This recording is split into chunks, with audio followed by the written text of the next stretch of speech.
Labour has criticised the coalition's public spending cuts, but have not made clear where they themselves would cut. Where do you think the axe should fall?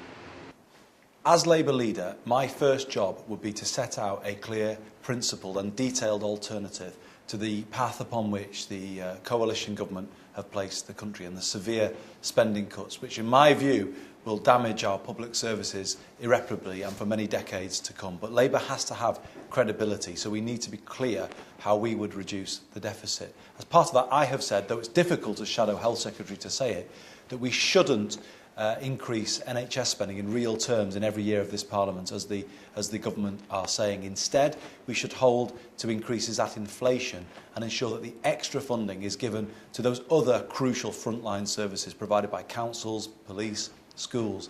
Because the alternative at the moment is that we will see cliff-edge cuts to those services and that will cause great damage. So Labour does need credibility.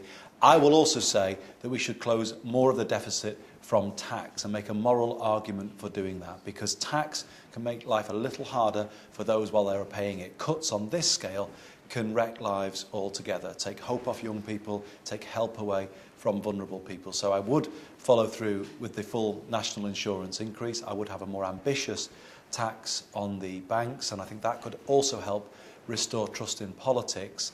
And we would look at a scope for other taxes, such as potentially a land tax. Now, these are the commitments I've made, and we would have a different balance between tax increases and spending cuts. Well, I'd raise more money by raising taxes, particularly a financial transactions tax, increase the banking levy, and keep the 50p top-rated tax permanent and bring it down to 100,000. And the axe would fall on defence spending. I would axe the Trident nuclear weapon system. I would bring our troops home from Afghanistan, and I would axe some of the new aircraft carriers and so on that are proposed. Well, I think we have to promote growth if we're going to get a proper deficit reduction strategy. That's an alternative to the Tory philosophy that says if you cut the deficit, by definition you'll increase growth. I just don't buy that. They're living in the past, really, with the idea that anything the public sector spends is a drain on private resources. I think we have to turn things round. So yes, Labour mustn't be in denial about the deficit. That's why I support our plan to halve the deficit in 4 years, starting next April. We would have had a comprehensive spending review to go through this, and we would have had to make substantial spending cuts outside the areas of frontline services in, for example, schools, outside those areas. But I think it's quite wrong to do the Tories' homework for them. They have set up more or less doubling the cuts that we were proposing as an economic strategy, and we believe that economic strategy is wrong, and I think we should continue to prosecute our economic case because we are a party of wealth creation as well as a party of fair distribution.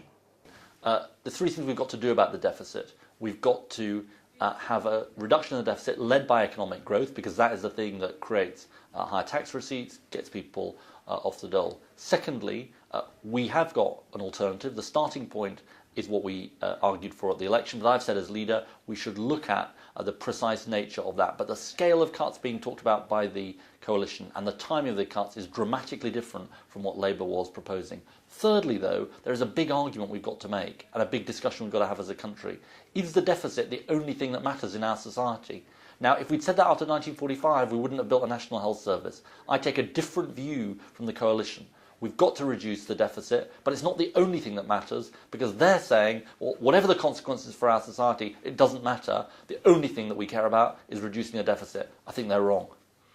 I don't think we should accept the premise from the coalition and from some parts of the press that the only question is where the axe falls, because cutting public spending now, wherever the axe falls, is, I think, very dangerous and very risky. The last politician as Prime Minister to say, you've got to cut public spending now, was Margaret Thatcher in 1980. The one before that was Ramsay MacDonald in 1931. I'm pleased to say in 1931, Labour disagreed with their own Prime Minister.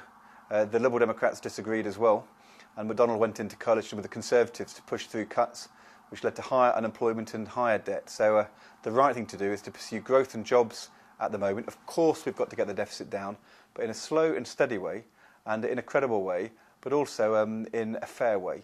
And I don't think you can do that with big cuts in public spending now. In time, we'll need some spending cuts and also some fair tax rises. But the question is not where the axe falls. That's too simplistic.